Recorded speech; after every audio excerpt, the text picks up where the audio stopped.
विजयनगर के जंगल में रहस्यमय घटनाएं हो रही थीं। राजा विक्रमसेन ने इस समस्या का समाधान खोजने के लिए अपने सबसे बहादुर शिकारी वीरेंद्र को चुना, लेकिन यह जंगल वीरेंद्र की बहादुरी का अंत बन गया। वीरेंद्र, तुम राज्य के सबसे साहसी शिकार हो। हम तुम्हें एक महत्वपूर्ण काम सौंप रहे हैं। हमारे पश्चिमी जंगल में अजीब अजीब घटनाएं हो रही हैं। वहां से लौटने वाले लोग कहते हैं कि जंगल में कोई चालाक प्राणी है जो इंसानों को गायब कर देता है। महाराज, मैं आपका हुक्म मानने के लिए तैयार हूं, परंतु मेरी आपसे गुजारिश है कि क्या आपके सैनिक कोई सुराग नहीं ला सके क्या? असफल रहे। हमारे सैनिक जो लौटे हैं वह बेचारे डरे हुए हैं। हमें तुम्हारी बहादुरी पर भरोसा है। तुम्हें इस रहस्य का अंत करना होगा। ठीक है महाराज, जैसी आपकी आज्ञा। हम अपने प्राणों की बाजी लगाकर इस कार्य को पूरा करेंगे महाराज। जैसा आप चाहते हैं वैसा ही होगा।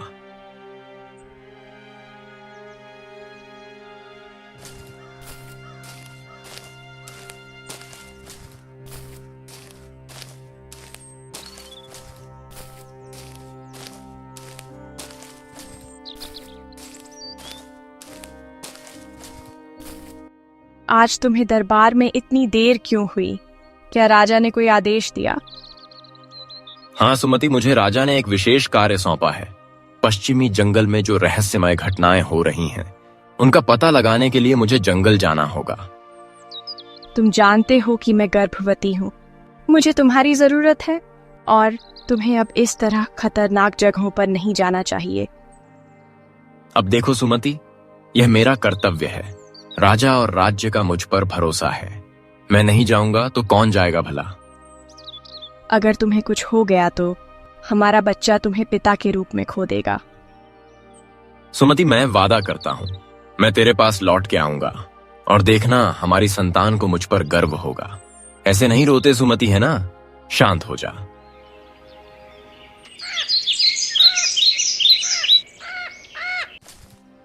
वीरेंद्र अगले दिन जंगल के लिए निकल पड़ा। उसका साहस उसे जंगल के गहरे रहस्य के करीब ले जा रहा था।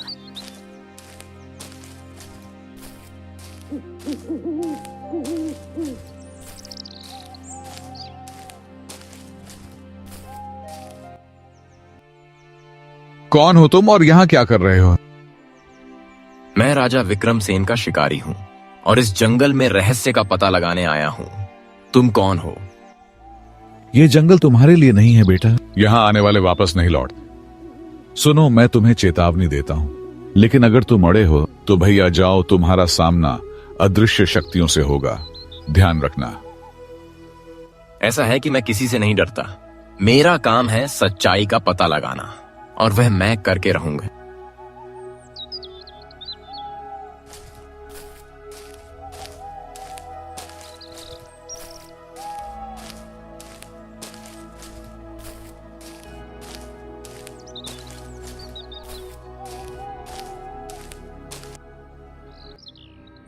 कौन है जो मेरे जंगल में आया है?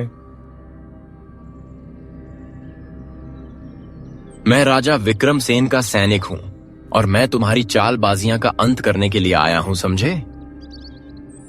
तुम्हारा राजा भी कमजोर है और तुम भी। ये जंगल मेरा है, कोई मुझे नहीं रोक सकता। तुम मुझे नहीं जानती। मैं हूं वो शिकारी जिसका निशाना कभी खाली नहीं गया। रुक जाओ। इतना बोलकर वीरेंद्र ने अपने धनुष पर तीर चढ़ा दिया, मगर तारा वीरेंद्र से कहीं ज्यादा तेज थी। अगले ही पल तारा की आंखों से रंग बिरंगी रोशनी वीरेंद्र के शरीर पर पड़ने लगी और उसके शरीर में आग लग गई। वीरेंद्र बुरी तरह से दर्द से चीखने लगा। निशाना तो तुम जब लगाते जब तुम मेरे वार से बच पाते। तुम्हें उस मूर्ख राजा की बातों में नहीं आना चाहिए था।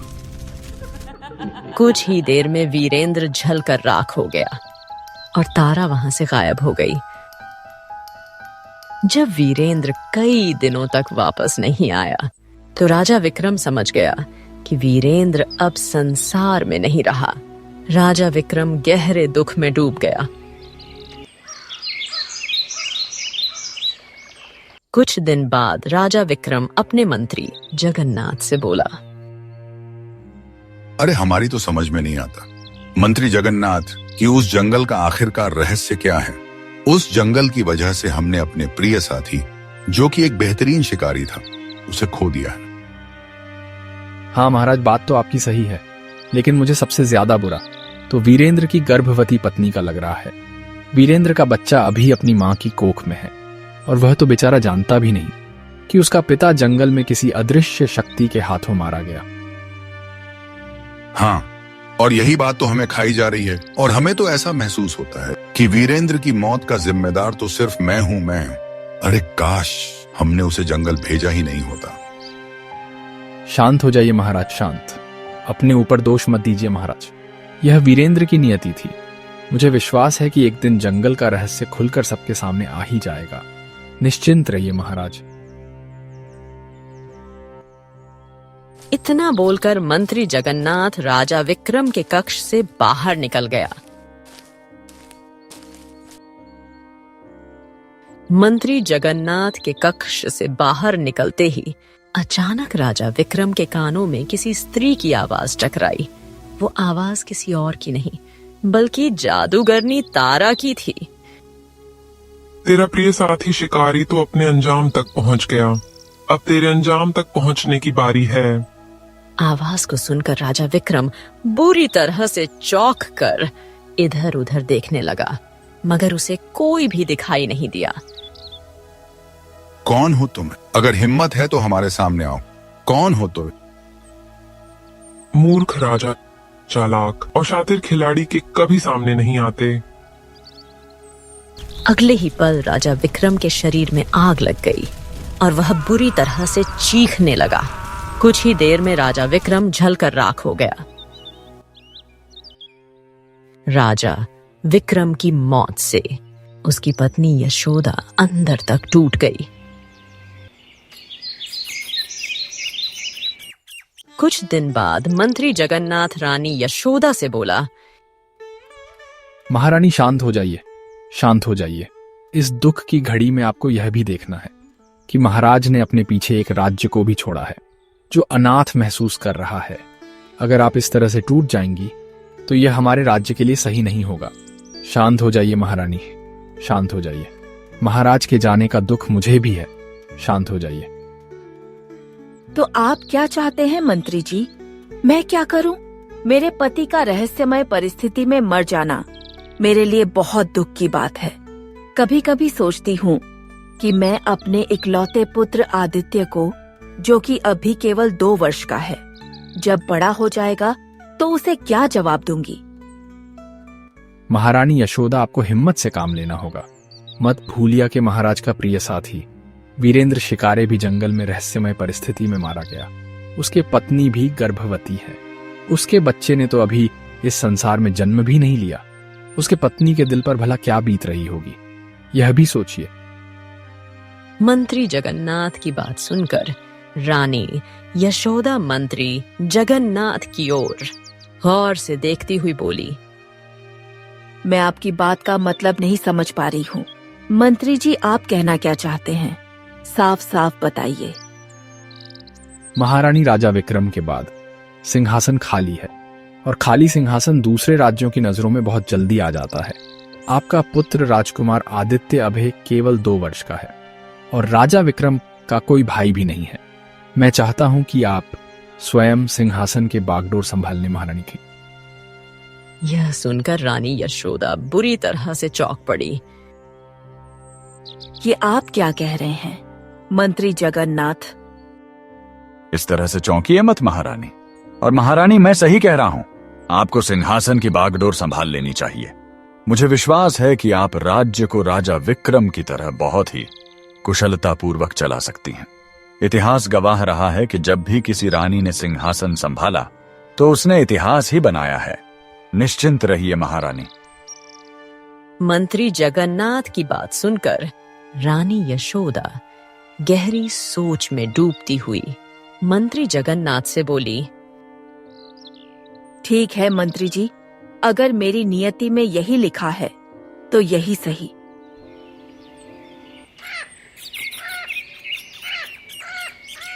उस दिन के बाद से रानी यशोदा ने सिंहासन की बागडोर संभाल ली।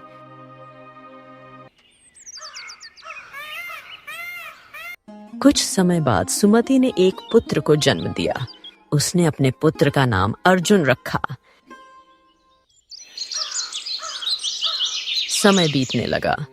अर्जुन अपने पिता वीरेंद्र की कहानियां सुनकर बड़ा होने लगा।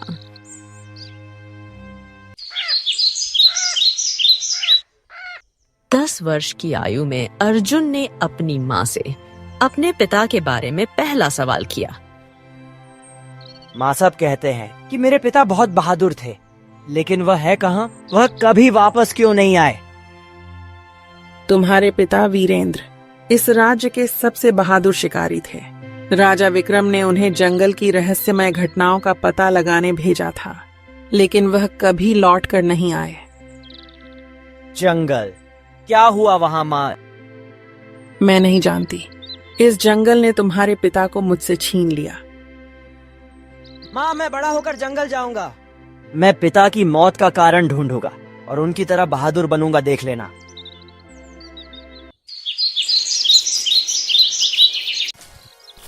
अर्जुन अपने पिता की बहादुरी को आदर्श मानकर बड़ा होने लगा। 18 वर्ष की आयु में वह एक साहसी और कुशल योद्धा बन चुका था। उसने ठान लिया था कि वह जंगल जाएगा और अपने पिता की मौत का रहस्य सुलझाएगा।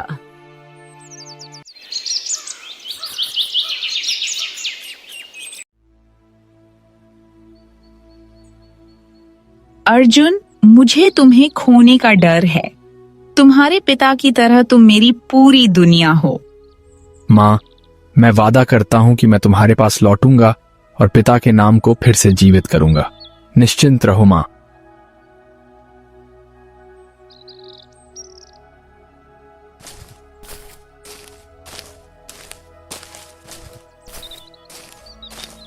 जंगल में प्रवेश करते ही अर्जुन को भयावह माहौल महसूस होने लगा, जिसे उसके पिता ने भी अनुभव किया था।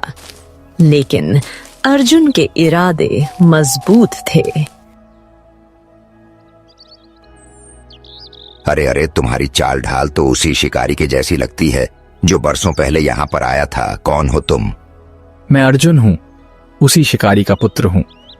मैं अपने पिता की मौत का रहस्य सुलझाने के लिए आया हूँ। वो तो यह बात है, तुम्हारा पिता बहुत बहादुर था, लेकिन बहुत जल्दबाज था। उसने मेरी चेतावनी नहीं मानी। जंगल में जो कुछ है वह इंसानों से परे है। हाँ, मैं रहस्य को उजागर करके रहूंगा बाबा, आप निश्चिंत रहिए।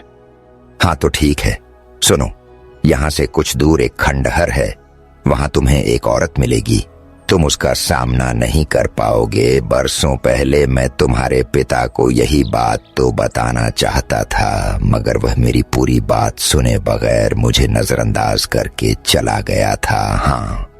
इतना बोलकर बूढ़ा अपना हाथ आड़ी टेढ़ी दिशा में घुमाने लगा। अगले ही पल उसके हाथ में रंग बिरंगी किरणों से चमकता हुआ एक तीर आ गया। यह देखकर अर्जुन बुरी तरह से आश्चर्यचकित होकर बोला, अरे वाह, आप तो कोई जादूगर मालूम होते हैं बाबा। मैं कौन हूं इस बात का तुम्हें बहुत जल्द पता लग जाएगा। फिलहाल यह लो, तुम यह तीर रख लो। तुम्हें खंडहर में तारा नाम की औरत मिलेगी। तारा ने तुम्हारे पिता की हत्या की थी। वह तुम्हारे ऊपर अपने जादू की शक्ति से वार करेगी। तुम्हें इस तीर को अपने धनुष में चढ़ाकर उसके जादुई वार को रोकना होगा। ऐसा करते ही वह डर जाएगी और वहां से गायब हो जाएगी। तुम उस खंडहर की जांच पड़ताल करना। उसके बाद तुम्हें आगे क्या करना है यह मैं बताऊंगा। इतना कहकर वो बूढ़ा व्यक्ति वहां से गायब हो गया।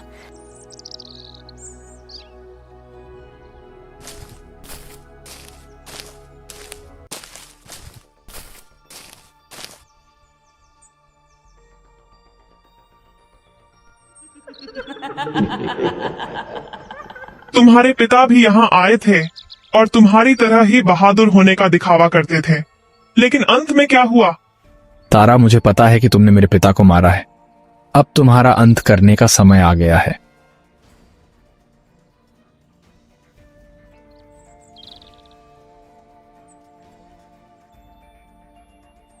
तुम्हें क्या लगता है कि तुम मुझे हरा सकते हो मूर्ख? मैं तो सिर्फ एक मोहरा हूँ। असली खेल किसी और का है। हाँ, तो कौन है वो बताओ मुझे, कौन है?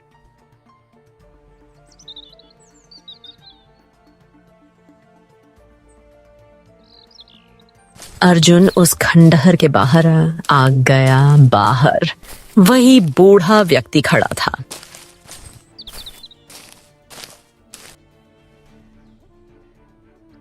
अर्जुन सारी घटना बताते हुए उस बूढ़े व्यक्ति से बोला, बाबा, उस दरवाजे के पीछे क्या है? मुझे बताओ, इसे कैसे खोलूं? आखिर उस गुप्त दरवाजे का क्या रहस्य है बाबा?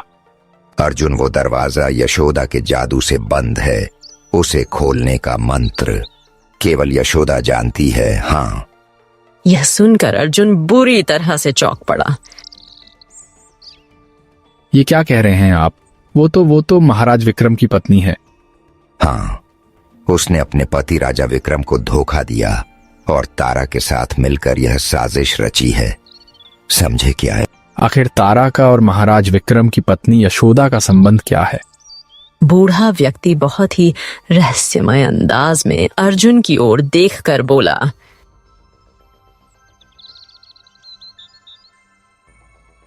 तारा और यशोदा दोनों सगी बहनें हैं, मगर इस बात को राजा विक्रम नहीं जानता था।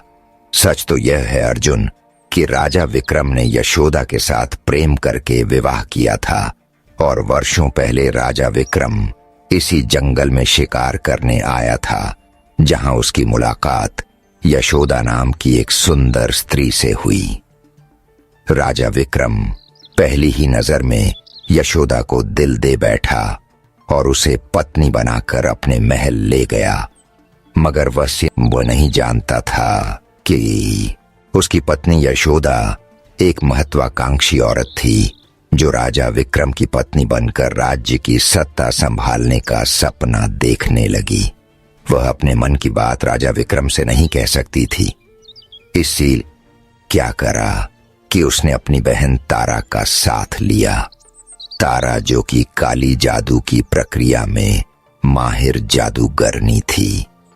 सबसे पहले तारा ने अपनी जादू की शक्ति से इस जंगल में और लोगों को अपने काले जादू की शक्ति से मारकर गायब करना प्रारंभ कर दिया। और क्या हुआ इससे कि पूरे राज्य में भय फैल गया कि कोई चालाक प्राणी लोगों को गायब कर रहा है। राजा विक्रम इस साजिश को समझ नहीं पाया।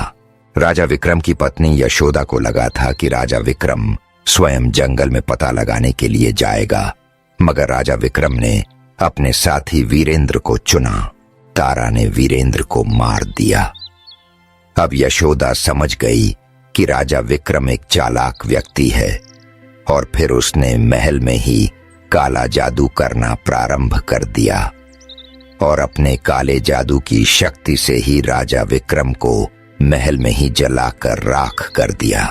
अब राजा विक्रम के मरने के बाद मंत्री जगन्नाथ ने रानी यशोदा को सत्ता संभालने के लिए कहा, जो कि यही तो चाहती थी और हो गया।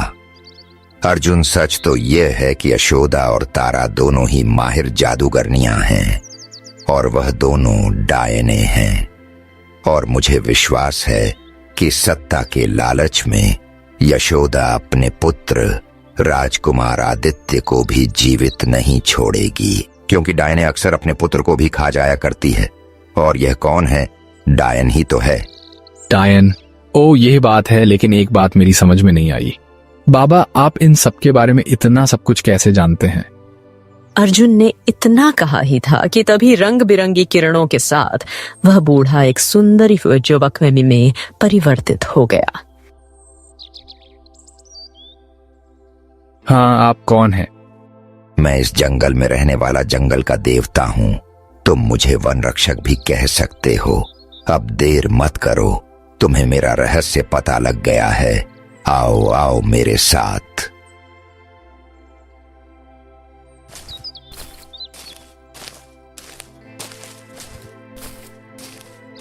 इतना बोलकर वन रक्षक अर्जुन को उसी खंडहर के अंदर लेकर आ गया जहां पर वह गुप्त दरवाजा था। वन रक्षक अर्जुन की ओर देखकर बोला, इस दरवाजे के पार राजा विक्रम का महल है, जो तारा और यशोदा ने अपनी जादुई शक्तियों से बनाया था ताकि वह दोनों आसानी से महल में आ जा सकें।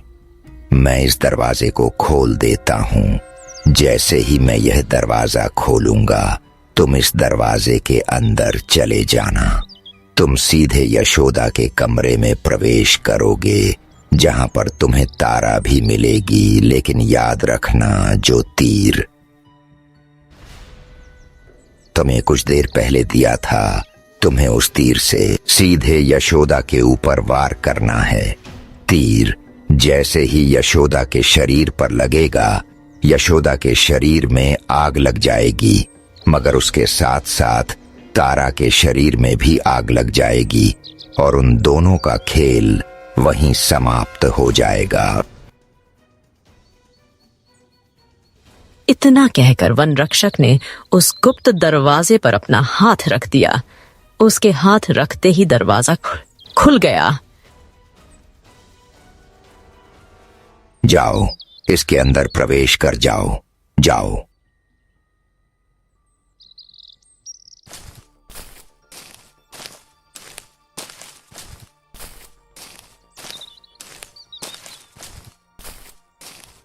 अर्जुन ने जैसे ही उस दरवाजे के अंदर प्रवेश किया, अचानक उसने अपने आप को यशोदा के कक्ष में पाया। अर्जुन ने देखा कि तारा और यशोदा दोनों वहां मौजूद थीं। यशोदा का चेहरा क्रूरता से दमक रहा था। अर्जुन गुस्से से यशोदा से बोला, यशोदा, राजा विक्रम और मेरे पिता को तुमने धोखा दिया। मैं तुम्हारे इस खेल का अंत करूंगा। अर्जुन, तुम्हारे जैसे न जाने कितने आए और मारे गए। तुम्हें क्या लगता है तुम मुझे हरा पाओगे? यह लड़ाई मेरे पिता के न्याय के लिए है और मैं इसे किसी भी हाल में जीतूंगा। मूर्ख बच्चे, मेरा पति राजा विक्रम अभी तक मेरे खेल को नहीं समझ पाया। चिंता मत कर, चिंता मत कर। तुझे मारने के बाद तेरी सच्चाई सारे राज्य के सामने आ जाएगी। ये सब तो जब होगा जब तू जीवित बचेगा। तेरा पिता भी एक माहिर शिकारी था, वह मेरे वार से नहीं बच पाया। तुझे क्या लगता है कि खंडहर में तूने कुछ देर के लिए मुझे मात क्या दे दी तो तू मुझे हरा देगा? तारा ने इतना कहा ही था कि तभी अर्जुन ने वन रक्षक का दिया हुआ तीर अपने धनुष पर चढ़ा दिया और सीधा बर यशोदा के शरीर पर कर दिया। तीर यशोदा के शरीर से स्पर्श होते ही यशोदा के शरीर में आग लग गई। तारा की आंखों में भय झलक लगा था। अगले ही पल तारा के शरीर में भी आग लग गई। कुछ ही देर में वह दोनों जलकर राख हो गई। उन दोनों के राख होते ही राजकुमार आदित्य और मंत्री जगन्नाथ वहां आ पहुंचे।